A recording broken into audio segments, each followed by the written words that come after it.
While I lay pondering in deep solitude on the events of the present, my mind was drawn into a reverie such as I had never felt before. A strong solitude of thought for my imperiled country utterly excluded every other thought, and raised my feelings to a point of intensity which I did not think possible to endure. While in this solemn, profound, and painful reverie of mind, to my surprise a light appeared in my room which seemed to be soft and silvery as if diffused from a northern star. At the moment of its appearance, the acute feeling I had experienced so intensely yielded to one of calm tranquility. Although it may have been at the hour of midnight, and although the side of the globe on which I was situated was excluded from the sunlight, yet all was light and bright and warm as an Italian landscape at noon. But the heat was softer and more subdued. As I gazed upward, I saw descending through my bedroom roof with a gentle and gliding movement a personage clothed in white apparel, whose countenance was smoothly serene. His features regular, and the flashes of his eyes seemed to resemble those reflected from a diamond under an intensely illuminated light, which dazzled but did not bewilder. These large, deep, inscrutable eyes were presently fixed upon mine as he instantly placed his hand on my forehead. His touch produced a serenity and calmness not of an earthly character, but a touch that was peaceful, delightful, and heavenly. My whole being was imbued with a joy unspeakable. All feelings of sorrow instantly vanished, and those lines and shadows which care and sorrow create instantly vanished and were dispelled as a fog before the blazing sun. In the eyes of my heavenly visitor, for such he appeared to me, there was a sort of lofty pity and tenderness, infinitely stronger than any such feelings I ever saw manifested in ordinary mortals. His very calm appeared like a vast ocean stillness, at once overpowering to every agitated emotion. By some intuition or instinct, I felt he had something to communicate to me to soothe my sorrow or allay my apprehensions. Thereupon, addressing me, he said, "Son, I perceive that thou hast grave anxieties over the perilous state of thy country, that thy soul has felt deep sorrow for its future. I have, therefore, come to thy relief and to tell thee of the causes that have led to this peril. Hear me attentively. 71 years ago, in 1823, after an awful apostasy of centuries, in which all nations were enshrouded in spiritual darkness, when angels had withdrawn themselves, the voice of prophets hushed, and the light of Urim and Thummim shone not, and the vision of the seers closed, while heaven itself shed not a ray of gladness to lighten a dark world. When Babel ruled, Satan laughed, and the church and priesthood had taken their upward flight, and the voice of nations possessing the books of the Jewish prophets had ruled against the doctrine of the church of the apostles and prophets. Thou knowest that then appeared a mighty angel with a solemn announcement of the hour of judgment, the burden of whose instructions pointed to dire calamities, which thou seest, and the end of the wicked hasteneth. My vision now became extended in a marvelous manner, and the import of past labors of elders was made plain to me. I saw multitudes fleeing to our place of safety in our mountain heights that was established in the wilderness. Simultaneously the nation had reached an unparalleled prosperity. Wealth abounded, new territory was acquired, commerce extended, finance strengthened, confidence was maintained, and people abroad pointed to her as a model nation. But, continued the messenger, thou beholdest a change. Confidence is lost, wealth is arrayed against labor, labor against wealth. Yet the land abounds in plenty of food and raiment, and silver and gold in abundance, which together with the policy of many wealthy ones has produced distress and do produce further sorrows. Factions now sprang up as if by magic. Capital had entrenched itself against labor, and throughout the land labor was organized in opposition to capital. The voice of the wise sought to tranquilize their powerful factors in vain. Excited multitudes ran wildly about. Strikes increased. Lawlessness sought a place in the regular government. At this juncture I saw floating in the air a banner whereupon was written, "Bankruptcy, famine, floods, cyclones, blood, and plagues." Mad with rage, men and women rushed upon each other. Blood flowed down the streets of cities like water. Thousands of bodies lay unentombed in the streets.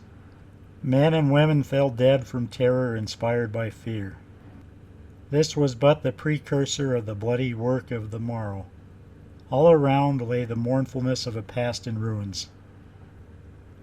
Monuments erected to perpetuate the names of the noble and brave men were ruthlessly destroyed by combustibles. A voice now sounded these words, "Yet once again I shake not only the earth but also heaven." And this word once again signifies the removing of things that are shaken, as of things that are made, that those things that cannot be shaken may remain. Earthquakes rent the earth in vast chasms which engulfed multitudes. Terrible groanings and wailings filled the air. The shrieks of the suffering were indescribably awful.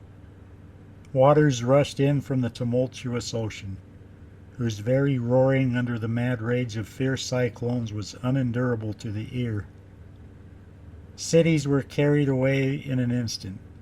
Missiles were hurled through the atmosphere at a terrible velocity, and people were carried upward only to fall. Islands appeared where ocean waves once tossed the gigantic steamer. In other parts, voluminous flames emanating from vast fires rolled with fearful velocity, destroying life and property in their destructive course. The seal of the dread menace of despair was stamped on every human visage. Men fell exhausted, appalled and trembling. Every element of agitated nature seemed a demon of wrathful fury. Dense clouds, blacker than midnight, obscured the sunlight with a thunder that reverberated with intonations which shook the earth. Darkness reigned unrivaled and supreme.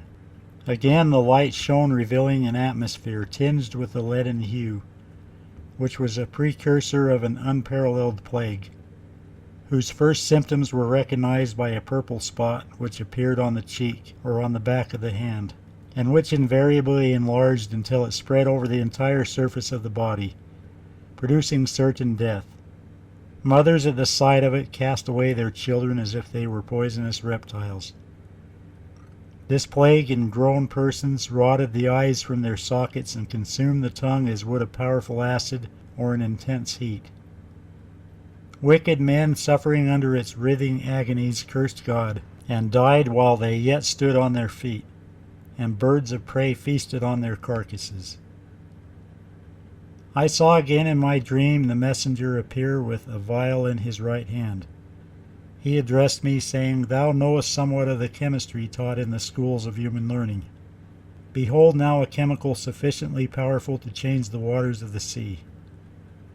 He then poured out his vial upon the sea, and it became as the blood of a dead man, and every living thing died.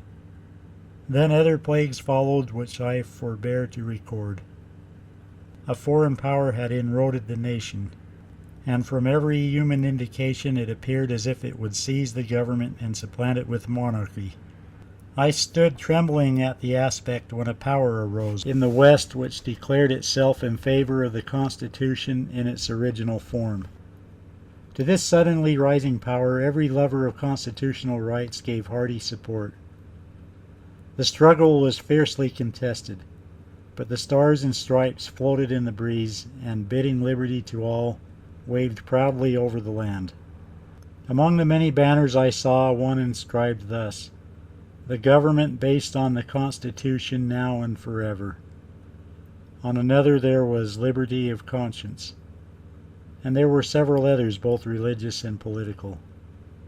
The light of the gospel, which had but dimly shone because of abominations, now burst forth with a luster that filled the earth. Cities appeared in every direction, one of which was in the center of the continent. It was an embodiment of architectural science after the pattern of eternal perfection. Its towers glittered with a radiance emanating from the sparkling of emeralds, rubies, diamonds, and other precious stones set in a canopy of gold, and so elaborately and skillfully arranged as to shed forth a brilliancy which dazzled and enchanted the eye. It excited admiration and developed a taste for the beautiful beyond anything man had ever conceived. Fountains of crystal water shot upwards through transparent jets which, in the brilliant sunshine, formed 10,000 rainbow tints at once, so delightful to the eye. Gardens, the perfection of whose arrangement confound all our present attempts at such genius, were bedecked with flowers to develop and refine the taste and strengthen man's love for these nature's choicest endowments. Schools and universities were erected to which all had access. In the latter, rooms were placed for the study of the past, present, and future, and for obtaining a knowledge of heavenly bodies and of the construction of worlds and universes. The inherent properties of matter, its arrangements, laws, and mutual relation were revealed and taught and made plain as the primer lesson of a child. The conflicting theories of geologists regarding the foundation and age of the earth were settled forever. All learning was based on eternal certainty. Angels brought forth the treasures of knowledge which had lain in the midst of the dumb and distant past, hidden from the world. The appliances for making learning easy surpass all conjecture. Chemistry was rendered extremely simple by the power which Urim conferred on man of looking into the very elements themselves.